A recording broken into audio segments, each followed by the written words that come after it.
warahmatullahi wabarakatuh. Yang terhormat Bapak Kepala Sekolah SD Negeri Pagel 1, yang terhormat Bapak dan Ibu Guru SD Negeri Pagel 1. Sebelum memulai acara, marilah kita menyanyikan lagu Indonesia Raya dulu untuk membuktikan bahwa cinta tanah air kita ke Indonesia. Bapak Ibu dipersilakan untuk berdiri.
Terima kasih, Bapak Ibu dipersilakan duduk kembali.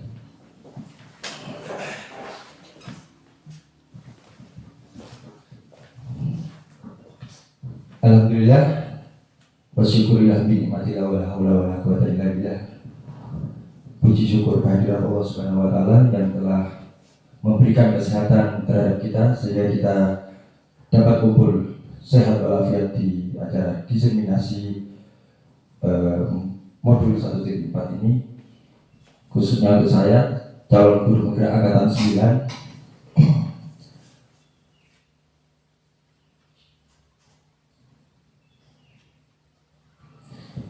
Salawat serta salam kita panjatkan ke junjungan Nabi besar Muhammad SAW, yang mana telah membawa kita ke dunia yang gelap menuju dunia yang terang benderang. Bapak Ibu, di sini saya akan memaparkan apa yang telah saya dapat. Sebenarnya saya tidak menggurui, tidak juga menjadi guru untuk jenengan semua. Di sini saya hanya saling berbagi, saling belajar. Sebelumnya ini ada sambutan dari Bapak Kepala Sekolah. Untuk Bapak Kepala Sekolah, monggo waktu dan tempatnya.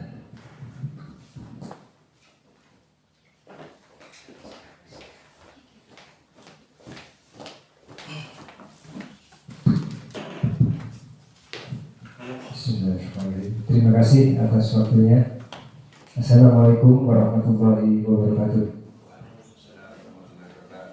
Alhamdulillah, puji syukur kita panjatkan kepada Tuhan Yang Maha Esa bahwa kita telah diberi kesehatan sehingga bisa mengikuti acara dari calon guru penggerak, yaitu tentang diseminasi atau pembebasan modul 1.4.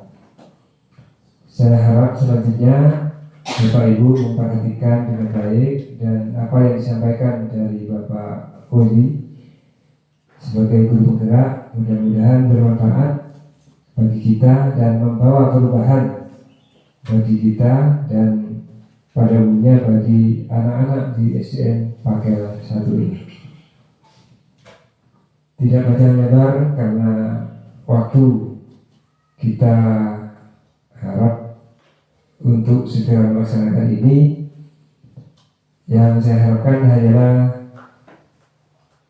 penyampaiannya nanti berjalan dengan lancar, selesai pada waktunya, apa yang kita harapkan sesuai dengan yang diharapkan oleh Bapak Budi. Itu saja yang saya sampaikan pada kegiatan ini. Marilah kita ikuti dengan seksama apa yang disampaikan oleh Bapak Budi. Wabillahi taufiq wal hidayah. Wassalamualaikum warahmatullahi wabarakatuh.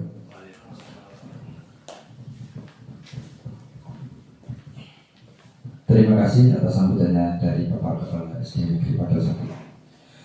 Sebelum memulai ke acara inti, ini mari kita buka dengan basmalah dulu bersama-sama. Bismillahirrahmanirrahim. Sebelum ke acara inti diseminasi pembebasan modul 1.4 ini juga ada sambutan dari salah satu guru saja untuk mewakili sambutan dari guru SD Negeri Pakel 1. Monggo Pak Rik diberikan sambutan.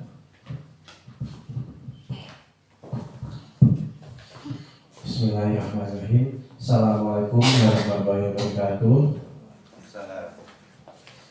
Terima kasih atas waktunya Pak Wedi, yang terhormat Bapak Kepala Sekolah SDN Pakel 1, yang saya hormati Bapak dan Ibu Guru SDN Pakel 1.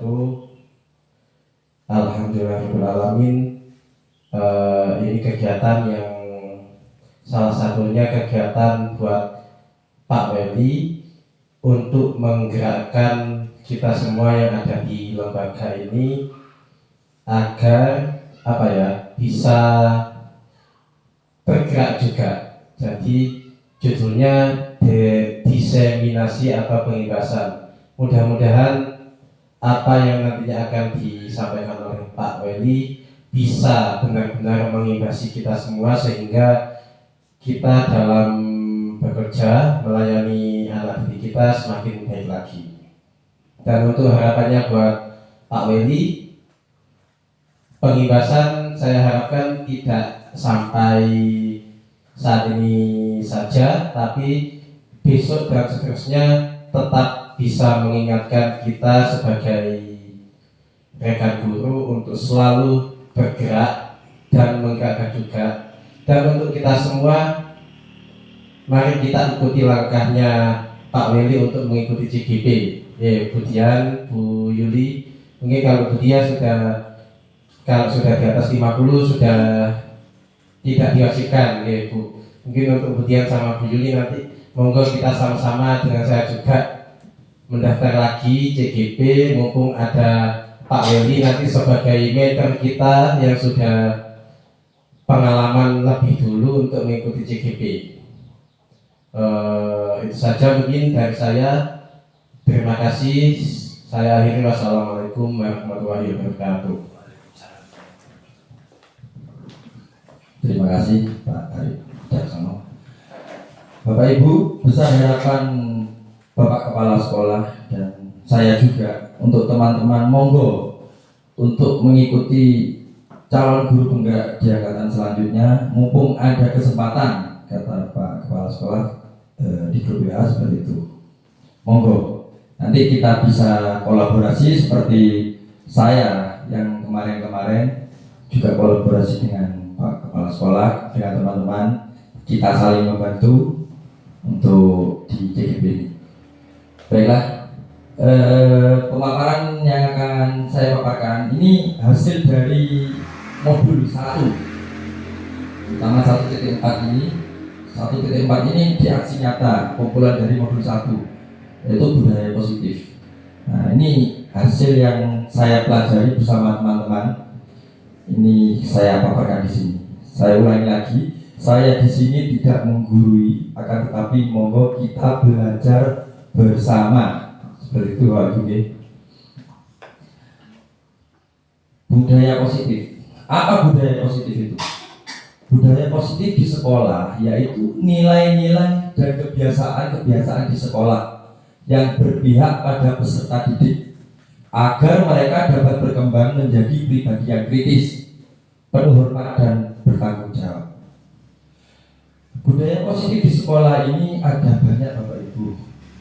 Salah satunya senyum, sapa, apalagi yang biasanya 5S itu ya. Senyum, sapa, salam, santun, tolong menolong, sopan, itu juga budaya positif di sekolah. Banyak lagi, membuang sampah pada tempatnya, itu juga salah satu budaya positif yang ada di sekolah. Dan saya rasa di SD Pakel 1 ini sudah melakukan budaya positif itu. Salah satunya yaitu salam, senyum, sapa, membuang sampah pada tempatnya. Itu juga termasuk budaya positif. Nah, yang kemudian perubahan paradigma. Untuk membangun budaya yang positif, sekolah perlu menyediakan lingkungan yang positif, aman, dan nyaman agar murid-murid mampu berpikir, bertindak, dan mencipta dengan merdeka, mandiri, dan bertanggung jawab. Lazimnya, disiplin dikaitkan dengan kontrol. Dalam hal ini kontrol guru dalam menghadapi murid. Nah, di lembaga kita, saya rasa juga sudah menciptakan lingkungan yang aman, positif, dan nyaman juga. Maka murid di sini mampu menciptakan budaya positif. Salah satunya rasa saling tolong menolong, toleransi terhadap sesama teman. Itu juga salah satu budaya positif. Nah, ini ada suatu cerita. Anda dan teman Anda akan melakukan kegiatan coba buka. Anda adalah A. Tugas Anda adalah mengepalkan salah satu tangan Anda. Coba Anda bayangkan bahwa Anda menyimpan sesuatu yang sangat berharga di dalam kepalan tangan Anda. Anda perlu menjaga benda tersebut sekuat tenaga Anda karena begitu pentingnya untuk kehidupan Anda.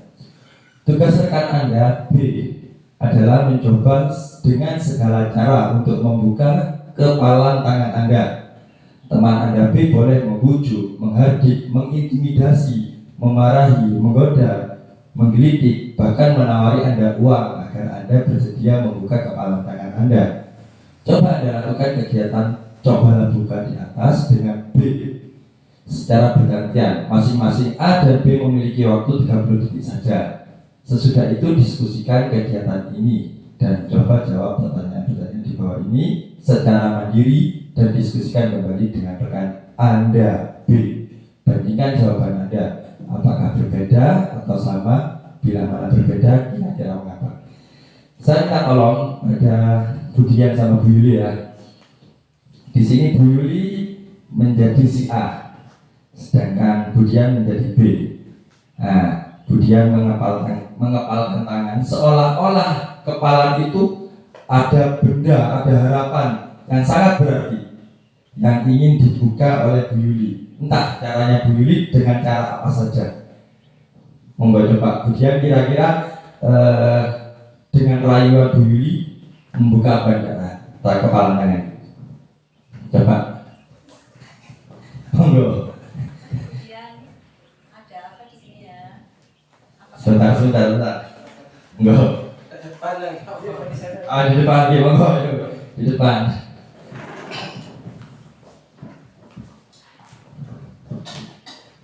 Ini yang menjadi si A adalah yang mengepalkan tangan. Pokoknya bergantian sudah, monggo.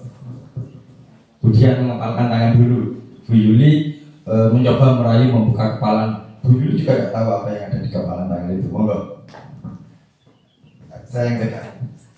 Kemudian dari tadi kok saya melihat ada yang dirasakan dari saya ya.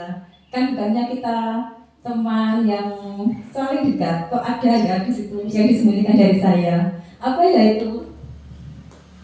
Ini adalah sesuatu yang berharga bagi saya. Jadi ini dikonsumsi untuk saya sendiri. Serahasia itukah, tidak bolehkah teman ini tahu? Kan kita harusnya dalam suka dan duka juga bareng gitu loh. Makanya rahasia juga kita barengan aja, rahasia jangan ada rahasia di antara kita. Saya kira ini masih belum waktunya, masih apa ya? Belum waktunya untuk Anda tahu apa ini. Paksa, Bu Yuli harus memaksa pokoknya. Harus paksa entah cara apa pokoknya. Kenapa harus menunggu waktu? Kan sekarang pun juga waktu yang tepat bagi kita. Nah, kan saya tidak akan mungkin mengasih tahu ke orang lain. Kita kan teman, Bu. Kita kan bestie. Ayolah. Sebenarnya ini bukan begitu rahasia yang dikhususin hanya untuk saya saja. Nanti pada akhirnya semuanya akan tahu apa ini. Nah, kalau nanti akhirnya tahu, sekarang aja sudah. Nanti kalau nunggu waktu, saya nanti kepikiran nggak bisa tidur. Sekarang aja, biar kita langsung plong gitu loh, Bu. Oke, sudah cukup. Mohon aplaus buat Bu Yuli. Nah, di sini ternyata Budian tidak membuka kepalan tangan itu. Nah, apakah Anda tahu? Apakah Anda tahu B membuka kepalan tangan? Nah, ternyata Budian tidak membuka kepalan tangan dan kita tidak mengetahui apa yang ada di kepalan tangan Budian. Entah itu ilmu, entah itu prinsip Budian. Nah, saya tanya ke Budian, kenapa tidak membuka kepalan tangan Budian? Kenapa kira-kira? Ya kenapa? Ada apa di tangan itu? Ya belum waktunya saja. Nanti kalau sudah siap, saya akan memberitahu ke teman-teman dan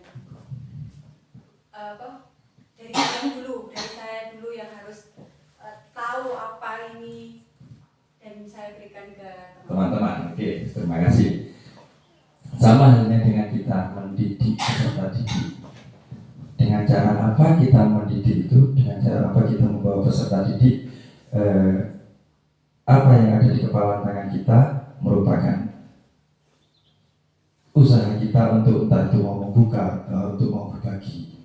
Jadi kita andaikan teman kita itu tadi peserta didik, bagaimana cara kita merayu itu dengan cara kita sendiri, seperti itu. Nah, menurut Ki Dewantara, tujuan pendidikan yaitu menuntun segala kodrat yang ada pada anak-anak agar mereka dapat mencapai keselamatan dan kebahagiaan yang setinggi-tingginya, baik sebagai manusia maupun sebagai anggota masyarakat. Oleh sebab itu, pendidik itu hanya dapat menuntun tumbuh atau hidupnya kekuatan kodrat yang ada pada anak-anak agar dapat memperbaiki lakunya, hidup dan tumbuhnya kekuatan kodrat anak. Nah, menurut Ki Dewantara, anak itu sebagai ladang, kita sebagai petani. Nah, kita mendapat anak di kelas rendah itu bibitnya sama saja. Akan tetapi cara kita merawat anak itu bagaimana? Sama halnya dengan kita menanam padi. Bagaimana kita menanam padi itu? Apa kita berikan pupuk? Apa kita berikan air saja? Yang tentunya hasilnya tidak sama dengan yang hasil padi yang kita beri pupuk. Nah, itu sama halnya dengan anak didik. Bagaimana cara kita menyampaikan ilmu dengan cara bersungguh-sungguh atau dengan hanya sekedar memberi ilmu, itu nanti yang menuai juga kita akan berbeda-beda sesuai dengan yang kita tuai. Sebagaimana kita menghamba kepada peserta didik, sama halnya petani menghamba kepada tanaman. Nah, kita sendiri yang memegang kontrol atas kepalan tangan kita. Apakah kita membuka atau menutup kepalan tangan itu bergantung pada diri kita masing-masing sesuai dengan kebutuhan dasar kita saat itu. Maka jika kita tidak butuh membuka kepalan tangan itu, kita tidak perlu memberikan kepada orang lain, maka kita tidak perlu memberikan kepada orang lain. Karena prinsip hidup kita adalah tetap prinsip hidup. Selanjutnya, perubahan paradigma teori kontrol atau ilusi kontrol. ilusi guru mengontrol murid, kemudian ilusi bahwa kritik dan membuat orang merasa bersalah dapat menguatkan karakter, ilusi bahwa semua penguatan positif efektif yang bermanfaat, dan ilusi bahwa orang dewasa memiliki hak untuk memaksa. Nah, ini sudah kita lakukan tadi, sebagaimana guru mengontrol murid dengan membuka kepalan tangan, juga mengontrol penguasaan, dan murid juga memiliki hak untuk menahan guru yang memaksa. Nah, di sini perubahan paradigma stimulus respon teori kontrol. Siapa sesungguhnya yang memiliki kontrol? Coba, siapa tadi yang memiliki kontrol yang sesungguhnya? Bu Yuli atau Budian? Budian. Nah, sama halnya dengan murid. Kita mengajar, tetap murid yang memiliki kontrol. Mau nurut apa tidak ke gurunya tetap bergantung pada murid. Hanya kita seorang guru saja yang mengikuti murid tersebut. Maunya apa, hanya kita mengarahkan. Seperti itu. Nah, ini kita mencoba mengubah orang agar berpandangan sama dengan kita. Nah, teori kontrolnya kita berusaha memahami pandangan orang lain tentang dunia. Perilaku buruk dilihat sebagai suatu kesalahan, tetapi semua perilaku memiliki tujuan. Belum tentu suatu perilaku kesalahan itu pasti memiliki suatu tujuan. Orang lain bisa mengontrol saya, hanya ada yang bisa mengontrol diri Anda. Nah, benar atau tidak? Orang lain bisa mengontrol saya. Lebih kuat mana? Saya mengontrol diri sendiri apa saya mengontrol orang lain? Tetap kan, saya mengontrol diri sendiri. Sama dengan halnya murid. Tetap meskipun kita bersikukuh untuk mengarahkan, tetap murid itu yang mengontrol diri sendiri. Nah, ini ke selanjutnya. Apa makna disiplin? Coba ini Arif, makna disiplin yang Pak Arif ketahui.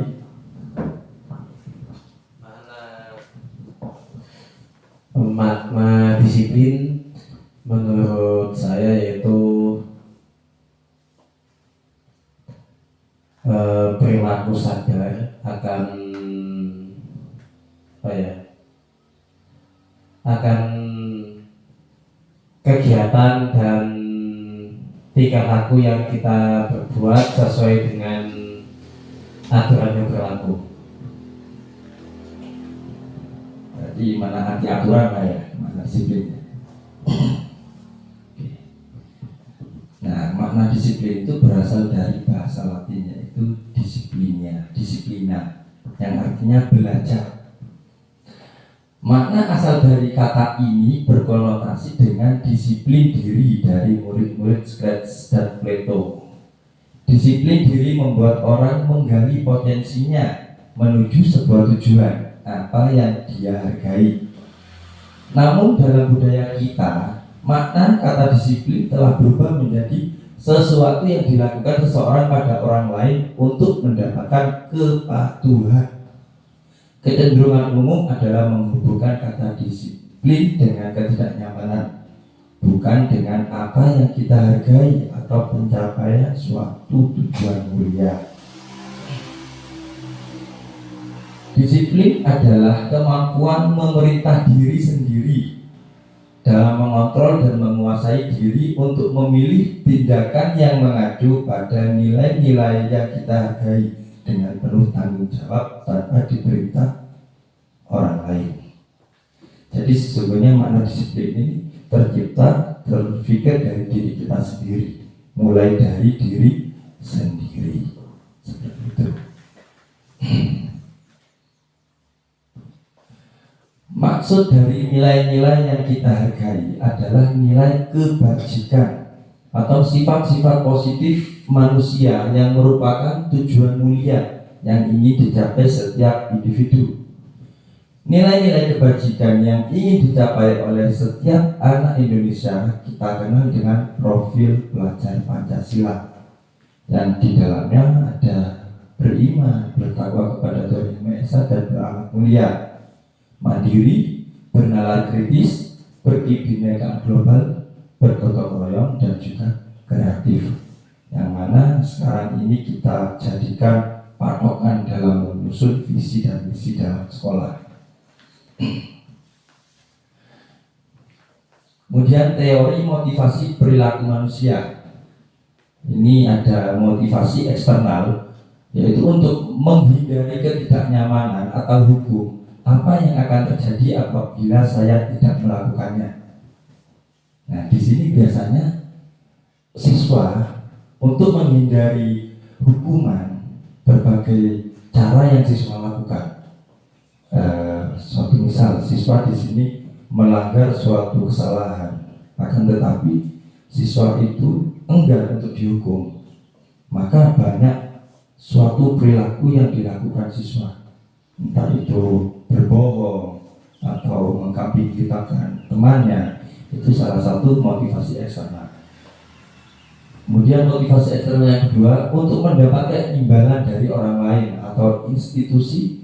Apa yang akan saya dapatkan apabila saya melakukannya? Nah, jadi di sini siswa berpikir, jika saya melakukan suatu misal membuang sampah, itu juga termasuk dari budaya positif. Nah, mungkin siswa berpikir, oh, jika saya membuang sampah, maka saya dapat pujian dari bu guru. Nah, itu salah satu motivasi eksternal. Nah, kemudian motivasi internal, untuk menghargai diri sendiri, yaitu saya akan menjadi orang yang seperti apabila saya melakukannya. Jadi ini timbul dari rasa di dalam hati, dari kesadaran diri. Nah, ini yang selanjutnya, kebutuhan dasar manusia. Kebutuhan dasar manusia itu ada 5. Yang pertama survival atau kebutuhan bertahan hidup. Yang kedua cinta kasih atau diterima. Ada penguasaan, kesenangan, dan kebebasan. Oke. Kebutuhan bertahan hidup atau survival. Kebutuhan bertahan hidup adalah suatu kebutuhan bersifat fisiologis untuk bertahan hidup. Misalnya rumah, kesehatan, makanan. Kebutuhan biologis sebagai bagian dari proses reproduksi, perasaan aman. Sekarang saya ingin bertanya, adakah di sini teman-teman yang tidak membutuhkan kebutuhan hidup, bertahan hidup ini? Kira-kira kita membutuhkan apa tidak? Membutuhkan ya, dari rumah, kesehatan, makanan. Di sini kita membutuhkan karena ini kebutuhan pokok kita yang saya rasa. Yang kedua, kasih sayang dan rasa diterima, yaitu kebutuhan untuk diterima. Kebutuhan ini adalah kebutuhan psikologis, kebutuhan untuk disayangi dan diterima orang lain. Kebutuhan ini meliputi kebutuhan akan hubungan dan koneksi sosial, kebutuhan untuk memberi dan menerima kasih sayang, dan kebutuhan untuk merasa menjadi bagian dari suatu kelompok. Keinginan untuk tetap terhubung dengan orang lain seperti teman, keluarga, pasangan hidup, teman kerja, binatang peliharaan, dan kelompok di mana kita tergabung. Jadi kebutuhan ini kebutuhan sosial kita. Jadi kita menciptakan rasa toleransi juga kita membutuhkan itu kepada teman-teman kita. Anak-anak yang memiliki kebutuhan dasar kasih sayang dan rasa diterima yang tinggi biasanya ingin disukai dan diterima oleh lingkungannya. Mereka juga akrab dengan orang tuanya. Biasanya mereka belajar karena suka pada gurunya. Bagi mereka, teman sebaya sangatlah penting. Mereka juga biasanya suka bekerja dalam kelompok. Kemudian yang ketiga, kebutuhan penguasaan atau kebutuhan pengakuan atas kemampuan. Kebutuhan seseorang dengan kekuatannya untuk mencapai sesuatu, menjadi kompeten, menjadi terampil, diakui atas prestasi dan keterampilan kita, didengar dan memiliki rasa harga diri dan keinginan untuk meninggalkan pengaruh. Anak-anak yang memiliki kebutuhan dasar akan penguasaan yang tinggi, ia ingin menjadi pemimpin dan suka mengamati sebelum mencoba hal baru dan akan merasa kecewa jika melakukan sebuah kesalahan. Kebebasan atau kebutuhan akan pilihan. Kebutuhan akan kemandirian, otonomi, memiliki pilihan dan mampu mengendalikan arah hidup seseorang. Anak-anak dengan kebutuhan kebebasan yang tinggi menginginkan pilihan. Mereka perlu banyak bergerak, suka mencoba-coba, tidak terlalu terpengaruh orang lain, dan senang mencoba hal yang menarik.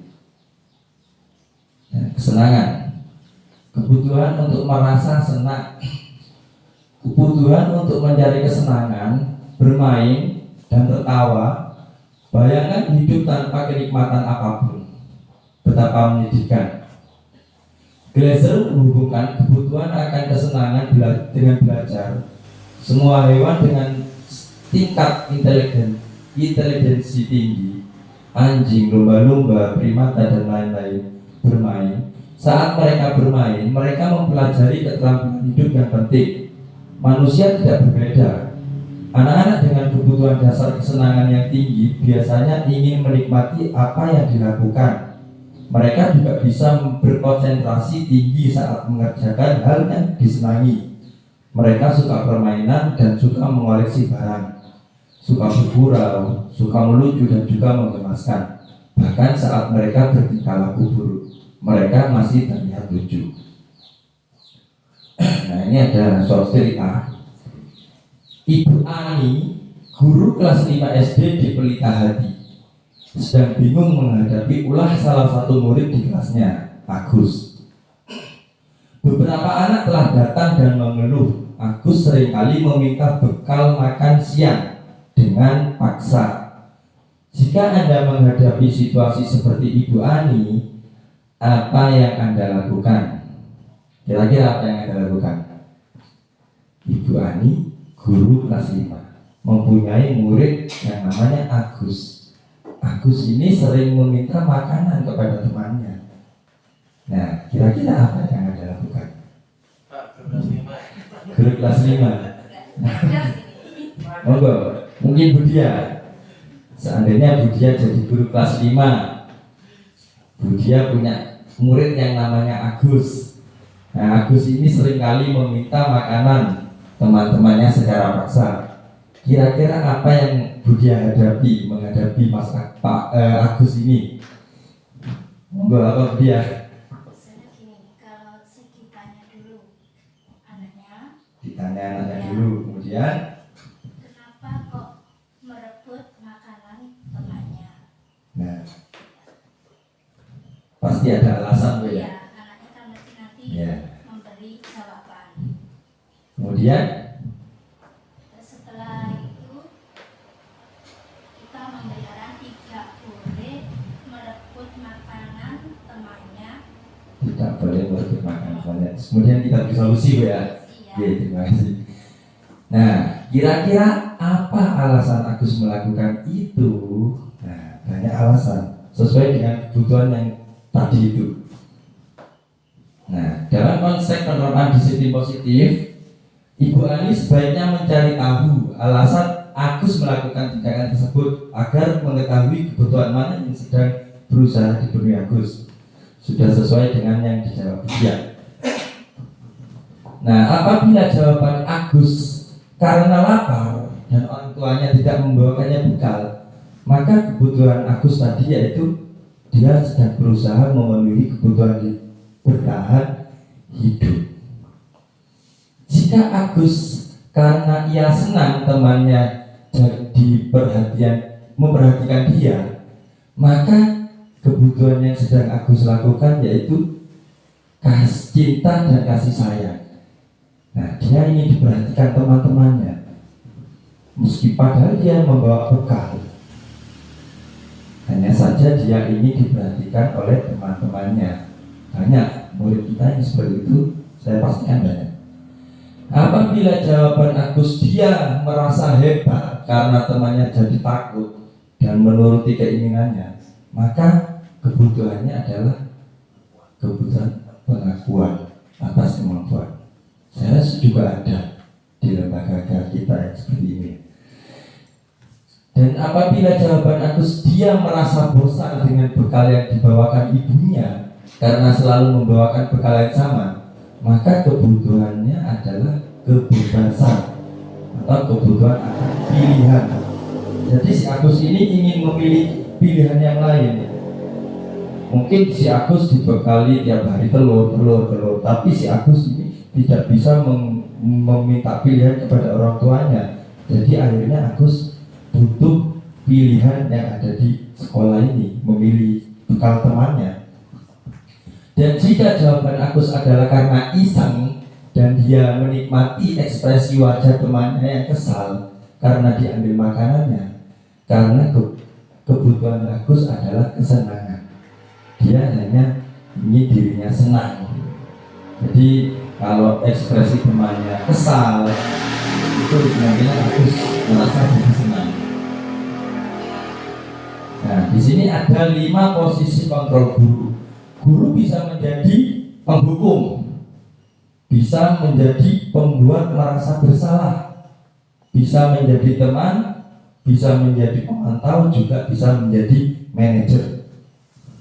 Nah, di sini 5 posisi kontrol. Guru menghukum itu bisa jadi menghardik atau menunjuk-nunjuk, menyakiti, menyindir. Nah, itu salah satu perbuatan guru penghukum.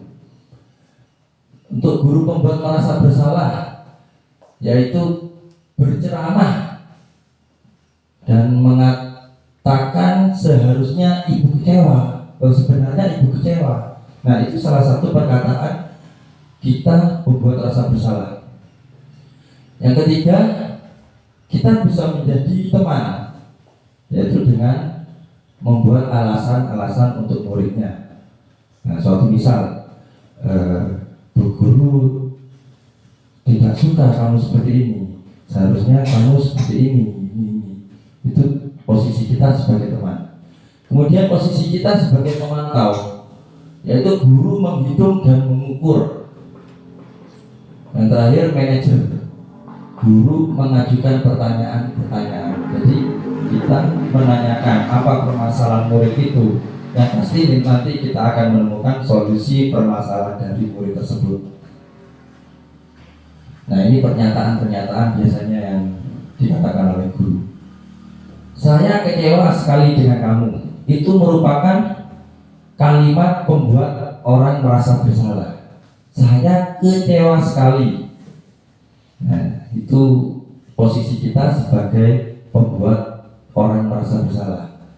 Kemudian posisi kita menjadi penghukum dengan pernyataan kamu tidak pernah benar melakukannya. Nah, dengan mengatakan seperti itu, murid merasa terhukum. Nah, yang ketiga, posisi kita menjadi teman dengan kalimat ayolah lakukan demi ibu atau bapak.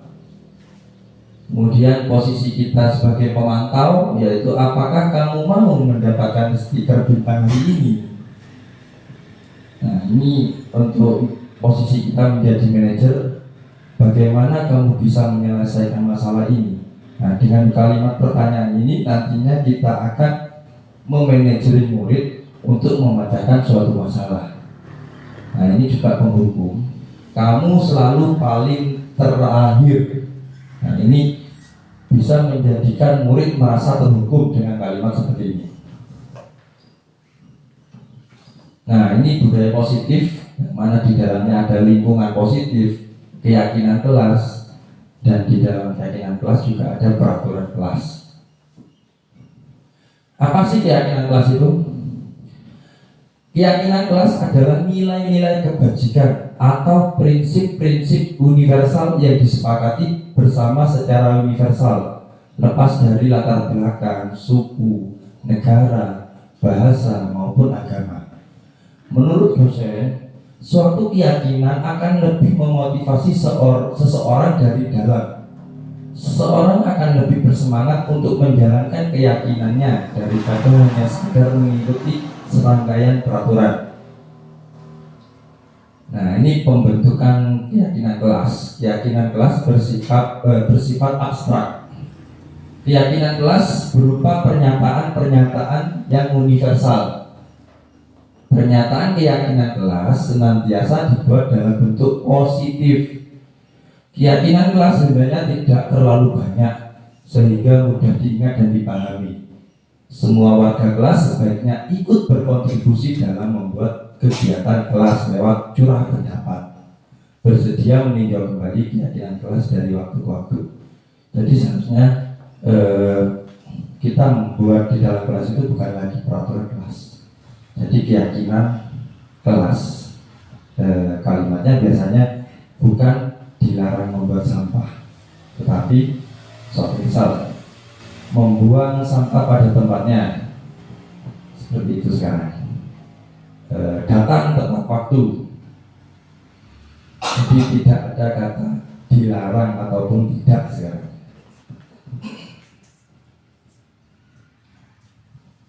Nah, peraturan selalu kembalikan ke buku-buku ke tempatnya. Nah, itu suatu nilai kebajikannya, tanggung jawab. Dilarang mengganggu orang lain. Nilai kebajikannya menghormati orang lain dan diri sendiri. Hadir di sekolah 15 menit sebelum pembelajaran dimulai. Dilarang melakukan kekerasan. Dilarang menggunakan narkoba, yaitu nilai kebajikannya kesehatan. Bergantian atau menunggu giliran, itu nilai kebajikannya menghormati orang lain. Gunakan masker, jangan berlari di kelas atau koridor. Keselamatan keamanan. Nah, ini sekarang segitiga restitusi. Ada yang tahu segitiga restitusi? Segitiga restitusi ini sebenarnya sudah seringkali kita lakukan di sekolah. Bapak Ibu juga sering melakukan segitiga restitusi. Akan tetapi mungkin belum diketahui bahwa Anda semua sedang melakukan segitiga restitusi.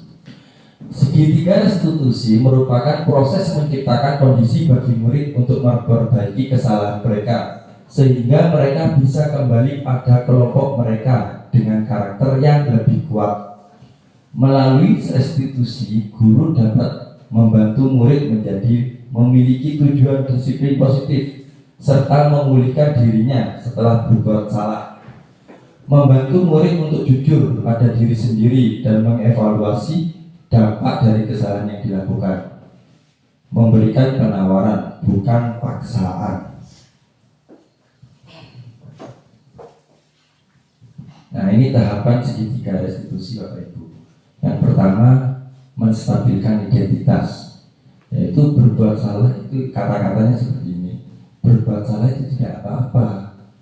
Tidak ada manusia yang sempurna. Saya juga, Bapak atau Ibu guru juga pernah melakukan kesalahan seperti itu. Dan selanjutnya, nah yang kedua, validasi atau validasi tindakan yang salah. Kalimatnya, padahal kamu bisa melakukan yang lebih buruk dari ini ya. Kamu pasti punya alasan mengapa melakukan hal itu. Yang ketiga, menanyakan keyakinan. Keyakinan biasanya yang keyakinan telah dibuat di kelas. Nah, ini apa yang kita percaya sebagai kelas atau keluarga. Apa nilai-nilai umum yang kita telah sepakati. Apa bayangan kita tentang kelas yang ideal. Dan kamu mau jadi orang yang seperti apa. Jadi kita mengikuti murid, bukan hanya memerintahkan. Nah, ini Bapak Ibu, kita saksikan video sejenak yang telah saya buat kemarin.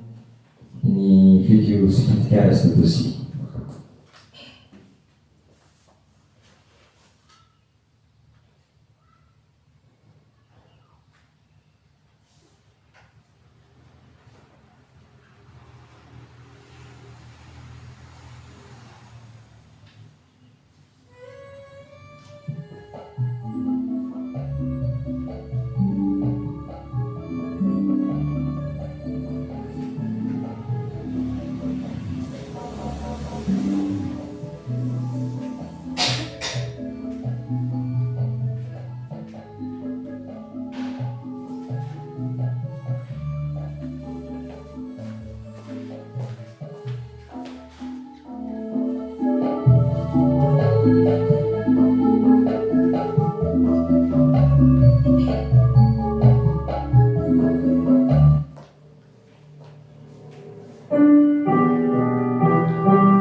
Assalamualaikum Pak.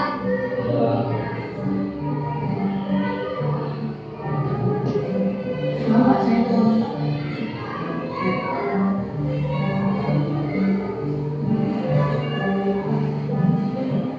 Assalamualaikum.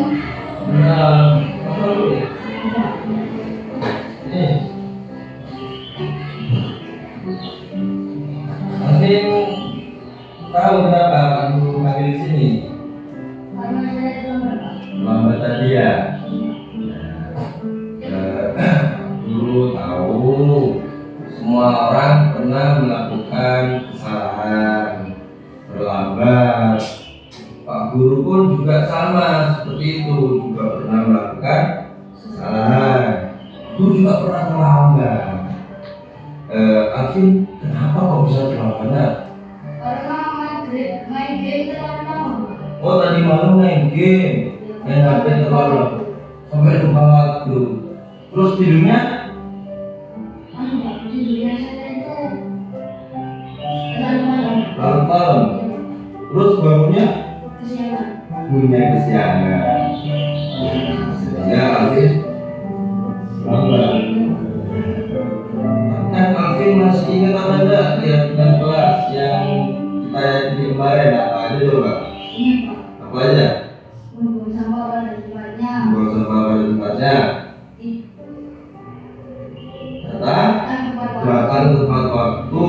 Menjaga sesama teman. Jaga sama teman atau menghargai sama teman. Terus apa lagi? Makan Makan dan minum saat dan minum saat jam istirahat. istirahat. Alvin melanggar yang mana? Yang kedua Pak, Apa itu? datang terlambat. Kan terlambat, berarti tidak tepat waktu ya.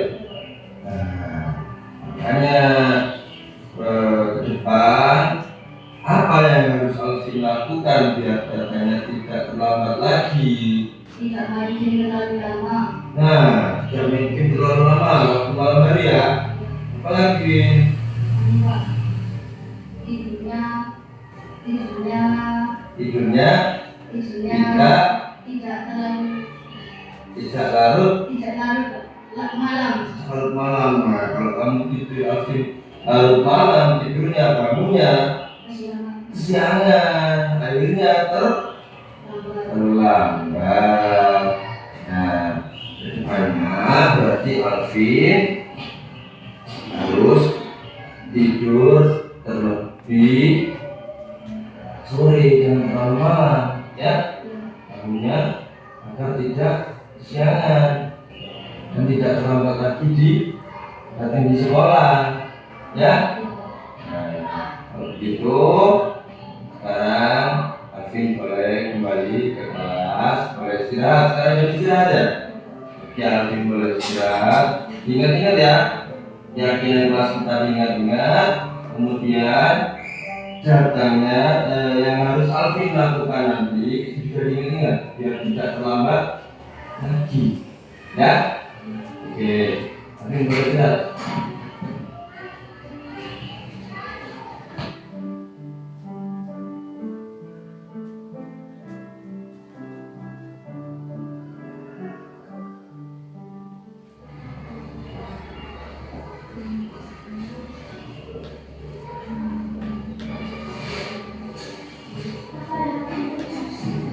Oh, ini kau makan.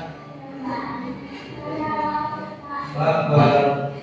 Nah, sekarang makanannya taruh dulu. Kerjakan dulu tugas dari satu tadi ya. Nah, lihat kan.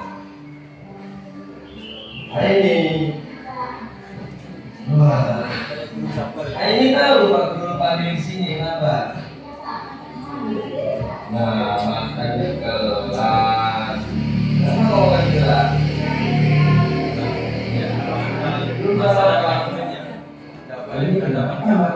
pembelajaran? Belum sarapan. Kenapa belum sarapan? Apa? Ini berapa? Wah, saya setuju. Harusnya lebih pasti biar bisa sarapan, terus datang sekolah bisa terlambat. Nah, terus biar di rumah sempat sarapan dan tidak makan sekolah di kelas, apa yang ini lakukan? Pak tua dia, oke. Nanti besok hari ini harus bangun lebih pagi. Agar Aini bisa bangun lebih pagi, tidurnya juga harus lebih awal malamnya ya. Ini masih ingat nggak keyakinan kelas yang kita bikin kesepakatan kemarin? Apa aja coba? Menjaga kebersihan di kelas, membuang sampah tempatnya, dan tepat waktu, makan saat jam istirahat. Ini keyakinan kelas. Kira-kira ini yang dilanggar yang mana? Makan saat jam pelajaran. Guru tidak mencari kesalahan ini, tidak mencari kesalahan yang lain. Pak Guru juga pernah melakukan kesalahan. Pak Guru juga pernah lapar. Tetapi kita tidak perlu mengulangi kesalahan kita lagi. Oke, kalau itu kedepannya ini yang ini tadi katakan, tidur jangan terlalu larut malam ya. Bangun juga harus pagi. Sempatkan saat sarapan. Dan di sekolah tidak lapar nantinya. Tidak terlambat kalau bangun pagi ya. Oke, terima kasih. Nanti ingat-ingat ya dan dilaksanakan ya. Oke, kembali kelas ya. Perkenalkan, nama saya Alvin dari siswa kelas 6 SDN Materi 1. Perasaan saya setelah melakukan restitusi dengan Pak Bedi Setia Kurniawan senang sekali karena mendapatkan solusi dari permasalahan saya. Terima kasih. Perkenalkan, nama saya ini dari kelas 6 SDN Materi 1. Perasaan saya setelah melakukan restitusi dengan Pak Bedi Setia Kurniawan senang sekali karena mendapatkan solusi dari permasalahan saya. Terima kasih.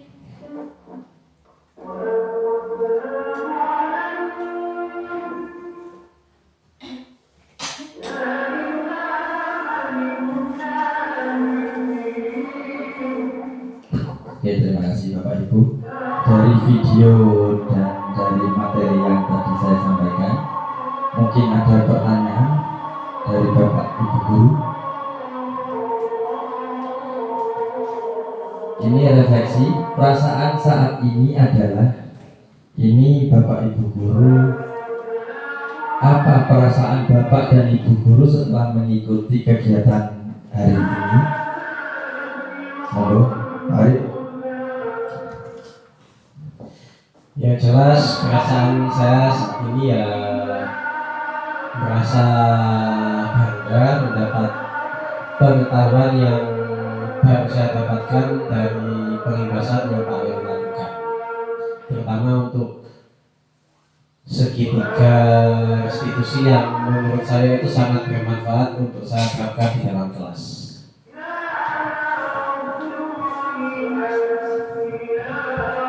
Oke, terima kasih Bapak Ibu.